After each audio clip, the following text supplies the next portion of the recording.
All right, guys, thanks so much. Yeah, this was the headline this morning. Our friends at WonderFi listing on FTX to provide 24/7 global access to trading. Tokenized securities or tokenized shares, one of the topics we're going to cover. If you're wondering about FTX, their cryptocurrency exchange, they made headlines going back to 2020, I should say, with a $150 million acquisition of Blockfolio. More recently, a monster 19-year, $135 million naming rights deal with the Miami Heat. Founder and CEO of FTX, Sam Bankman-Fried, with us this afternoon to talk about this headline a little bit and a few other things. Sam, so good to have you. Thank you so much for doing this. We appreciate your time this afternoon.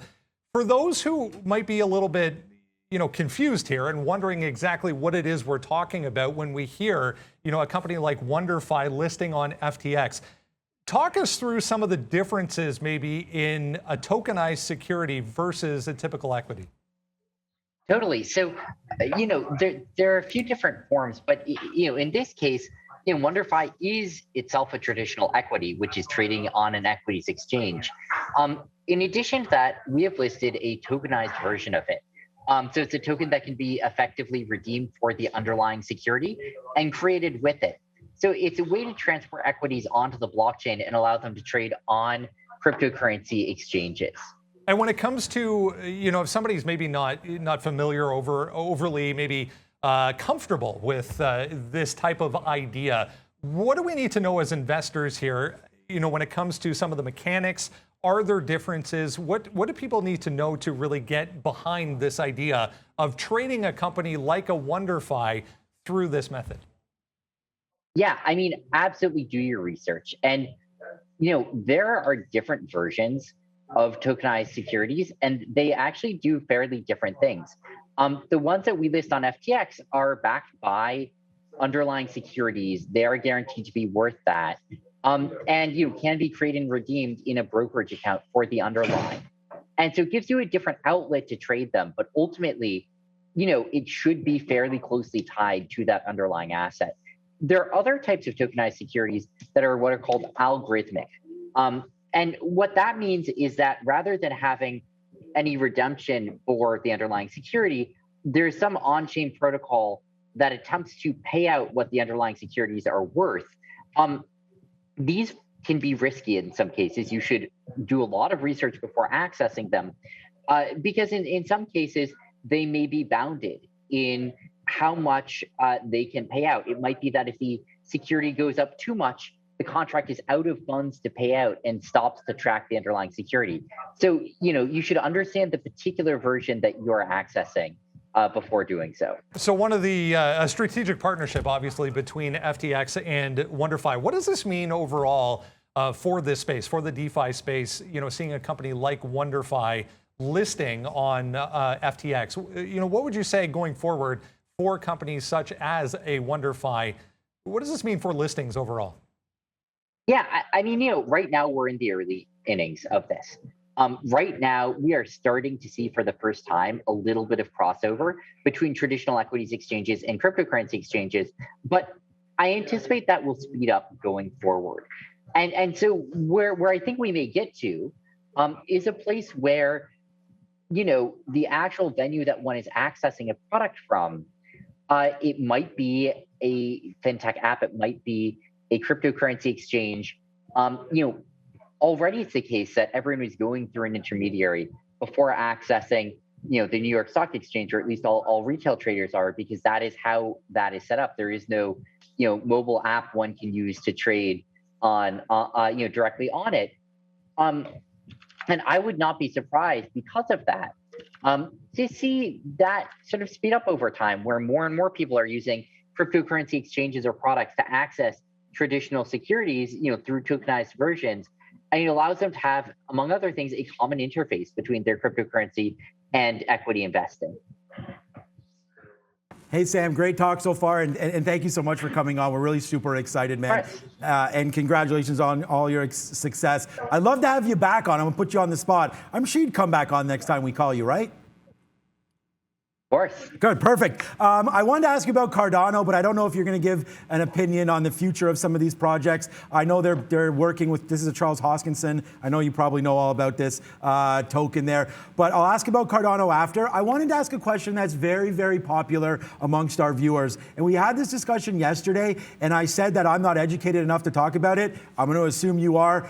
There's a lot of people are nervous right now with keeping their tokens on exchange, right? They're very, very nervous about security. We always hear, I mean, it hasn't been, thank God, too frequent lately, but where are you with security of holding on exchange versus cold storage? Do we recommend that we hold a certain part of our portfolio in a cold storage wallet? Or, you know, where are we with all of this right now? Totally. And, you know, it depends on the details here. Obviously, tokens that you want to be using on a blockchain directly, you're going to want to consider holding in a self-custodial wallet, because that is the way that you can, you know, write smart contracts, you know, directly to the blockchain. When you think about holding tokens on crypto exchanges, you know, obviously there's been there are a lot of assets held that way. There have been security breaches on some exchanges in the past, and you know, every exchange will tell you the same things, right, about having top-tier security. I think the thing that I think about the most here is what's the reputation of the exchange? What are the reviews like? But then, you know, is it regulated? You know, is there someone overseeing that? And then the other thing is, how much do they really have backing those assets, right? Both in terms of, you know, literally how much do they have, but also how large is the business? You know, how much capacity does it have to be able to weather any storms? And I think that the larger and sort of more central of a venue that you're talking about, you know, you often see places that have a lot of implicit value that is backing their operations, especially if they have a track record of protecting customers' funds. I think when you look at smaller platforms, you know, some of them are top notch, but it can be a little bit harder to investigate. And you know, there's less certainty that there is something ultimately that will absorb any losses if there are any. Okay, yeah, so I think that puts to rest a little bit of this. I mean, we know Coinbase obviously going public, so they have quite a big market cap there. And I just don't know about the responsibility, right? Like if you have, you know, even if you have $50,000 or something there in BTC or whatever, you know, they don't really owe you anything if they get hacked. And I don't know the legalities of that, but I think you bring up some great points. You know, the bigger boys are going to have better security measures. So thanks for bringing that up. Did you have any opinion on Cardano or anything here, or any of the different altcoins? Anything you guys at FTX or anywhere is looking at for maybe a next little bump up? Yeah, I mean, you know, I don't want to give investment advice here. You know, I'll say that, you know, during the bull runs recently, we've seen massive inflows and price appreciation of a lot of altcoins that far outstrip what we've seen with Bitcoin. You know, conversely, during market corrections like what we've seen over the last week, you know, some altcoins have lost a fair bit. And so I think you should generally expect higher volatility with them. You know, you should generally only put funds that you're prepared to lose into them, because they might go down substantially. But you know, they may go up substantially as well. You know, I think that when I look at these coins outside of just sort of the general volatility, the thing that I'm thinking about the most here is what is the underlying technology here, and how excited and bullish am I for that? Is there a real specific need in the world that this is solving, where I feel like, yeah, this might become a really important project and protocol over the next 5 years? And I think for some tokens, you know, I see that. For others, it may well be there, you know, even if I don't see it myself.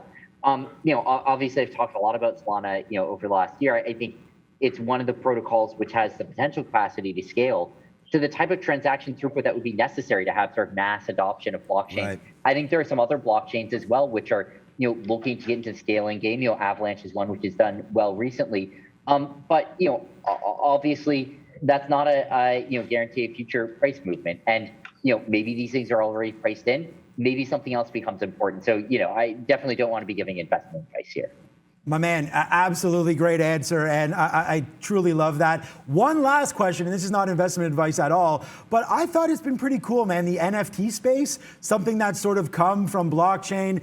We know Matic is involved in that as well. NFTs, super popular amongst our viewers. Any opinions here? I mean, we've talked about this with Kevin O'Leary. He's talked about putting some watch valuations through NFTs and different things like that. There's so many fun things. Even companies like Playboy, various companies out there, sports companies. We've seen Top Shots as well. Are you into the NFT game? What do you think about NFTs these days? Yeah, I mean, FTX has launched an NFT platform, which we're really excited about. You know, I think what we're seeing right now are really the early days when people are first exploring NFTs, when they don't yet have a lot of clear utility. A lot of them are literally just JPEGs. I think what we're going to see over time is more and more integrations between NFTs and protocols. More and more, cases where there's a video game or a concert or something else that integrates with NFTs that represent in-game items or attributes or tickets or something like that. And my guess is that's where the next big growth in NFTs is going to come from. Sam Bankman-Fried, thank you so much for taking the time to talk to a guy like me. Of course. I'm going to throw you back to Brendan. Thanks again. Thank you. Amazing, interesting, time to be involved in this space in general as we head into the end of the year here. Sam, give us a look into 2022. What are you excited about heading into the new year? I think the thing that I'm looking at most right now is the development of the regulatory landscape in crypto. I'm optimistic we're going to see a lot of advancements there over the next year, a lot of clarity, and hopefully exciting new products. Obviously, this is something which is going to have to come in concert, with both regulators and industry. But I'm optimistic that there will be a lot of progress over the next year that will bring more consumer protection and simultaneously more clarity and certainty to the actors in this space. So I think that's the thing that I've been looking at the most. Anyone looking for more information on FTX, where's the best place to go? FTX.com is the easiest place. FTX.us if you're in the United States. You can find me on Twitter at SPF_FTX. Founder and CEO of FTX, Sam Bankman-Fried. We appreciate your time. Thanks for doing this. Thank you. There we go, guys. Great chat. Lots of good topics there. Interesting.